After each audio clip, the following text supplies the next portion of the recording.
Un sujet de dissertation pas à pas sur le malade imaginaire.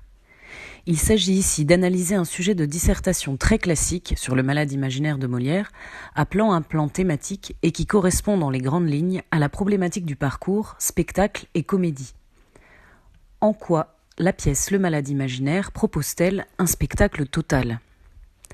Commençons par analyser le sujet. Il s'agit d'une question partielle, débutant par « en quoi ?» La question nous invite donc à justifier la thèse. Le malade imaginaire propose bien un spectacle total. C'est donc un plan thématique qui est attendu. Ensuite, on décortique les mots-clés pour tirer le maximum de pistes de réflexion. Le mot spectacle, qui vient du latin spectare, regarder, a plusieurs significations explicites et implicites. D'abord, un spectacle est au sens strict ce qui se présente au regard, par exemple le spectacle de la nature. D'ailleurs, le mot théâtre, qui vient du grec, a la même étymologie. Théatron signifie regarder, contempler. Deuxièmement, c'est aussi une représentation artistique donnée à un public pour le divertir. Théâtre, danse, opéra, musique. Ensuite, l'adjectif spectaculaire, quant à lui, met l'accent sur la dimension émotionnelle.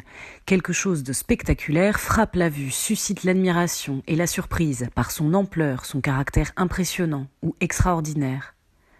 Enfin, d'un point de vue étymologique, le mot spectacle est de la même famille que speculum, le miroir. Le spectacle sur scène est donc aussi un miroir proposé au spectateur. À ce stade, on a déjà identifié plusieurs grands thèmes de réflexion. La notion de spectacle est liée à la vue, à quelque chose qui frappe le regard, au divertissement d'un public grâce à des effets surprenants, au miroir, à la réflexivité, c'est-à-dire le fait d'être un reflet, de réfléchir le monde comme dans un miroir. L'adjectif spéculaire signifie d'ailleurs qui renvoie au miroir. Ensuite, l'adjectif total invite à voir le spectacle dans tous ses aspects. Un spectacle total mélange tous les arts, chant, danse, musique, théâtre, et fait donc appel à plusieurs sens, la vue et l'ouïe principalement. Essayons maintenant d'enrichir la question initialement posée grâce à nos pistes de réflexion. En quoi la pièce Le malade imaginaire mélange-t-elle tous les arts du spectacle dans le but de divertir le public et de produire des effets visuels et sensoriels surprenants ? Ensuite, il faut construire ces grands axes de réflexion pour justifier la thèse. Le malade imaginaire est bien un spectacle total. On reprend les mots-clés du sujet, notamment le mot spectacle, pour construire son plan, et on commence par le plus évident, et on finit par le plus subtil, le plus complexe. Première partie, un spectacle théâtral comique et divertissant. D'abord, on commence par le plus évident. C'est une pièce de théâtre, divertissante par ses effets surprenants, une comédie qui vise à divertir et faire rire par des influences comiques variées. Dans cette première partie, on pourra développer plusieurs arguments, en montrant par exemple que cette pièce propose des effets surprenants et divertissants, avec les quiproquos, les mystifications, les coups de théâtre. Puis, on peut montrer que la pièce est avant tout une comédie amusante, proposant plusieurs types de comiques, de gestes, de situations, de caractères, de répétitions.